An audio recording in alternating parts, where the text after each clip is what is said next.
US President Abraham Lincoln spoke to his supporters in Springfield on February 11, 1861.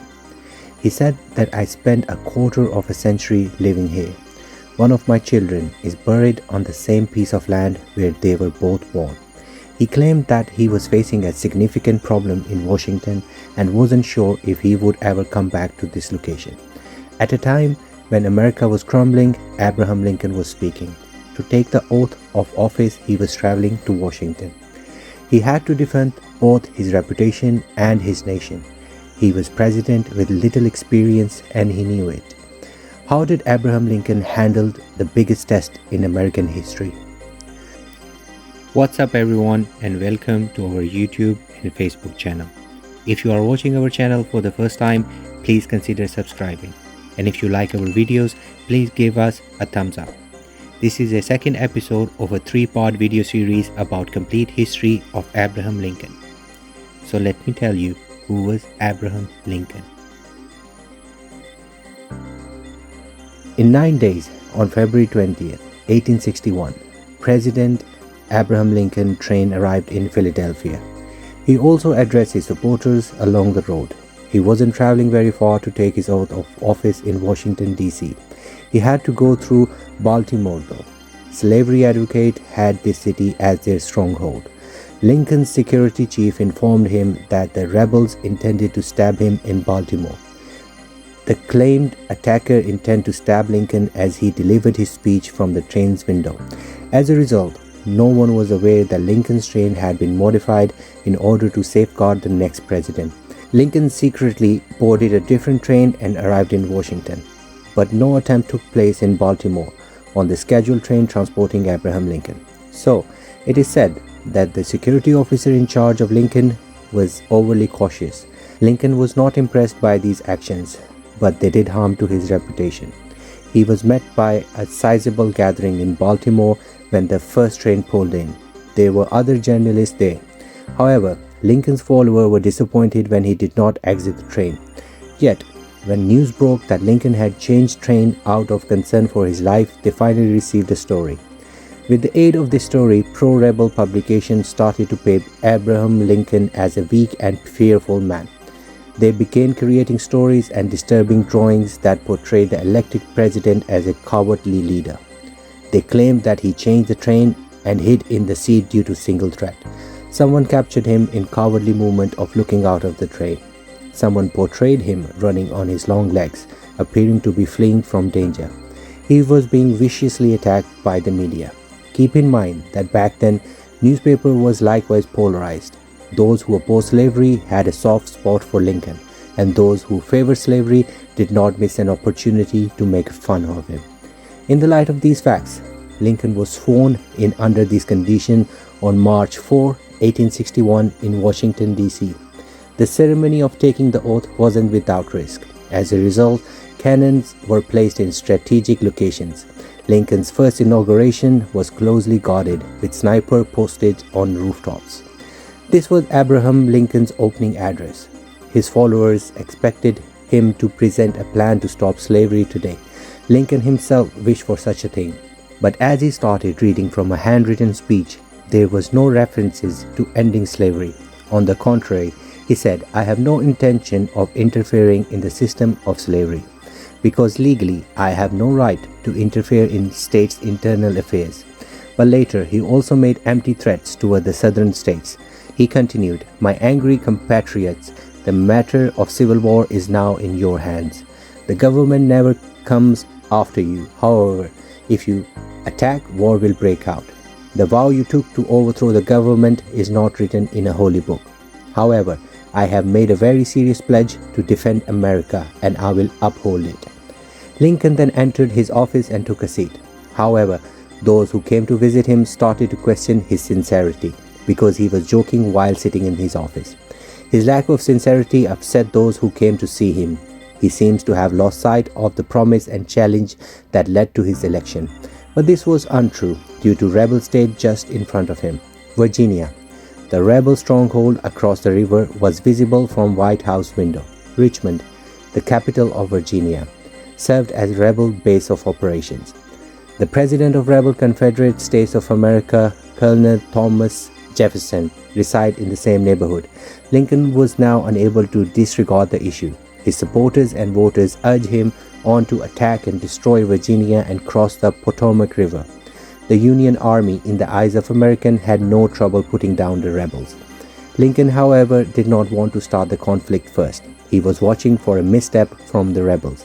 So, the rebels quickly committed this error. Lincoln instructed his forces to get ready for battle when they stormed Fort Sumter, a significant Union stronghold. Keep in mind that unlike today's nation, the United States did not have a sizable regular army. There was no sizable regular army in existence.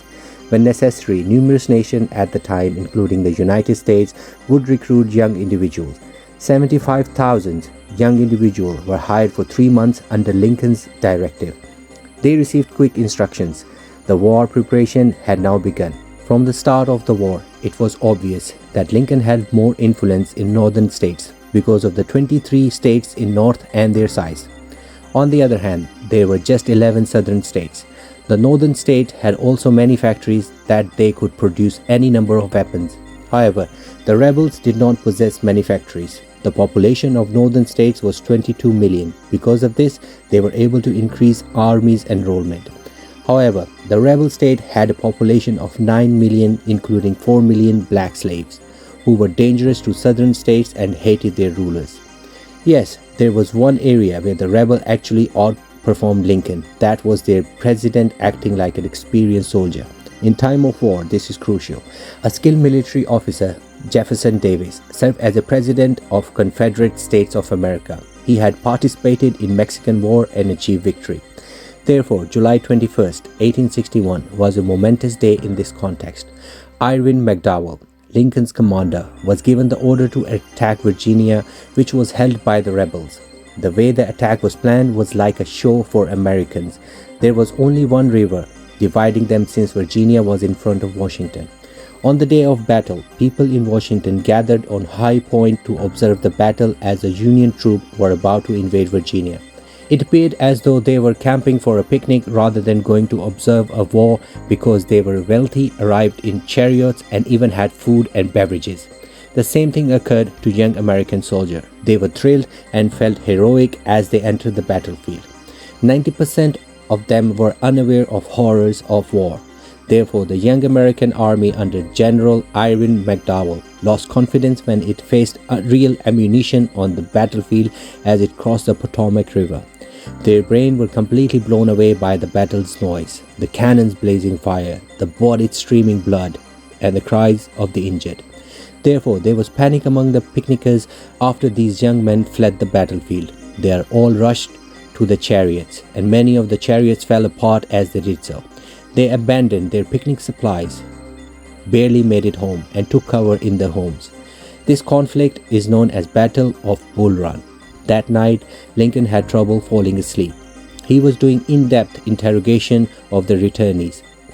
It was a sudden, unexpected setback. He gave the order for 3 of his commanders to attack the opposition in order to demonstrate the Union's strength. The commanders gave their approval, but it took months for the attack to be prepared.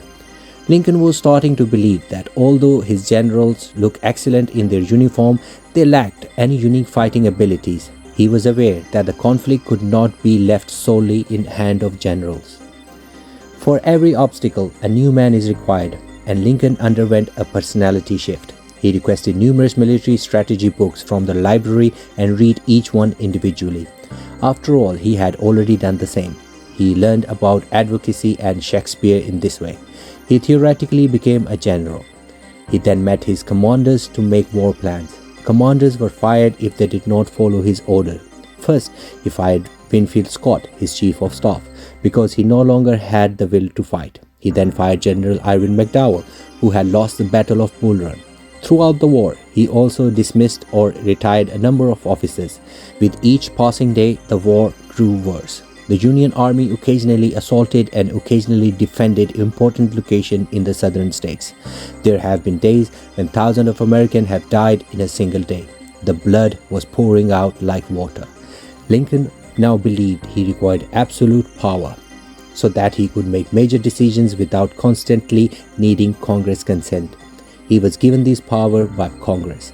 He issued an order for the arrest of rebel supporters without a hearing using their authority. Martial law was imposed in any place where pro-slavery activists caused trouble. Even Confederate rebels supporting newspapers had their operations temporarily shut down.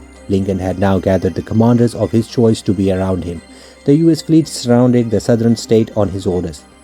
Therefore, these nations were unable to sell goods to Europe or request help from Britain or France. Lincoln's initiatives were working. The Union Army was victorious and the United States was reclaiming rebel-held territory. The southern states appeared to be on the verge of collapse, but two major changes later occurred in 1862. William Wallace, the 11-year-old son of Abraham Lincoln, who had previously seen the death of his 3-year-old son in Springfield, passed away from a typhoid illness as the war raged. Lincoln spent hours crying in his chamber after his son was laid to rest. After weeping away his tear, he stepped outside and resumed his duties. The nomination of General Robert Lee as a rebels commander was the second significant development. The Union Army was stopped in Virginia, Maryland, and Pennsylvania by General Robert Lee. Additionally, he entered the northern states. He forced Lincoln's Union Army into a number of defensive positions. The rebel army of southern states started to win battles while being commanded by General Lee. The course of war may change, but Lincoln still had a secret weapon at his disposal, that Lincoln should declare the end of slavery in states of the South. Lincoln envisioned a rebellion by the 4 million black slaves who were held in southern states against their white owners, as well as joining his army. There was an issue, so he couldn't make the announcement. The issue was that his army was now losing. Any announcement at this point would be a show of the Union's weakness. He exercised restraint and awaited success. Lincoln personally entered the war on September 17, 1862, as General Lee was attacking Washington to save the city. In order to stop General Lee, Lincoln gave General McClellan leadership of the Union Army. He eventually arrived at the battleground due to the delicate nature of the situation. He set up a tent close to the battleground and sat there to observe the action and provide commands. For him, the outcome of this war would determine his fate, because the central government of northern states would have collapsed if General Lee had taken control of Washington. General Lee's arrival in Washington was anticipated by two major nations at the moment, Britain and France. They were eager to recognize the rebel government in writing. Therefore, this battle will now determine America's fate. The conflict, also known as Battle of Sharpsburg or Battle of Antietam, took place close to the town of Sharpsburg. General Lee was in a very dangerous situation at the time of the battle. The army was worn out and there were few weapons in armory. With the firearms now empty, fighting was no longer possible. In order to rescue his force, General Lee started to retreat after some fighting. He expertly crossed the Potomac River on his way back to Virginia. The majority of his army was rescued, but his ambition to acquire the northern states, particularly Washington, have been abandoned. The bloodiest day of American Civil War occurred on the final day of this conflict. On that day, more than 10,000 rebels and 12,000 members of Union Army were killed or wounded. Additionally, it was General McClellan's final day of fighting under Lincoln's instructions. Abraham Lincoln was irritated by General's tiredness because General Lee's army was far smaller and lacked munitions. Even so, General McClellan was unable to totally crush it. Despite Lincoln's repeated commands, he did not pursue and destroy the rebel force altogether. If he did, the Civil War would have ended much sooner. So Lincoln summoned his lazy general to his tent and relieved him of command. However, the rebel forces were not entirely defeated in the Battle of Antietam, but Lincoln and his army had managed to drive General Lee out of their respective districts. Therefore, it might still be considered a success and publicly celebrated. That was exactly what Abraham Lincoln had hoped for. For 6 days after that victory, Lincoln gave the rebels a deadline of January 1, 1863 via the media. He threatened to put an end to slavery if the rebel state did not surrender by January 1, 1863. Cartoons were also printed on it in newspapers. However, the rebel state ignored the warning. January 1, 1863, a significant date in American history. That evening, Lincoln signed the Declaration of Abolition of Slavery using his full name, Abraham Lincoln, for the first time. Normally, he would only write A. Lincoln. He also stated at the time that if my name became part of history, it would be because of my Slavery Abolition Act. The act also permitted the Union Army to enlist black soldiers. Hundreds of thousands of black slaves joined the Union Army. Although slaves did not revolt in the southern states, there was social disconnect and everyone feared a slave uprising in these states as well. Following this declaration, the Union Army scored numerous victories. General Lee's ambition of taking Washington was dashed, but Lincoln's army was also unable to capture the rebel headquarters. And we know that there will be no definitive defeat as long as the headquarters are safe. As a result, the rebel headquarters in Richmond near Washington was attacked. Commander Grant, Lincoln's trusted general, was in command of the campaign. General Lee was in charge of Richmond's defense. General Lee and his army put up a brave fight. It was a battle in which American soldiers' blood flowed like water. Fighting continued and 54,000 Union soldiers were killed. The American people's war fever had entirely faded by this point. Americans who saw the war as a spectacle were now subjected to its horrors. That is why, even in the thick of the fight, the demand for an end of war gained traction. Meanwhile, new presidential elections were on horizon. The war had progressed to the point that Lincoln could no longer intervene. Stopping the war would have given the rebels more time to prepare, which Lincoln clearly did not want. However, as citizens began to speak out against the war, Lincoln believed he was about to lose the election and be removed from presidency. Do you know who ran against him in elections? Lincoln discharged General George McClellan following the Battle of Antietam. He was so slow that it took weeks, if not months, for him to launch an attack. The general had now entered politics and Democrats has nominated him for president. He has now pleading with the public to vote for him. He promised that if elected, he would not only end the war but also reinstate slavery. Lincoln only had one chance to respond to such a strong slogan. He needed to win the war by November 1864. Only in this manner could he reassure his constituents about his policies. There would be no need for a new president. Lincoln struck gold when his army took control of Virginia's rebel capital. It also strengthened the siege of rebel stronghold of Richmond, Virginia. The final and most powerful rebel stronghold were also beginning to crumble.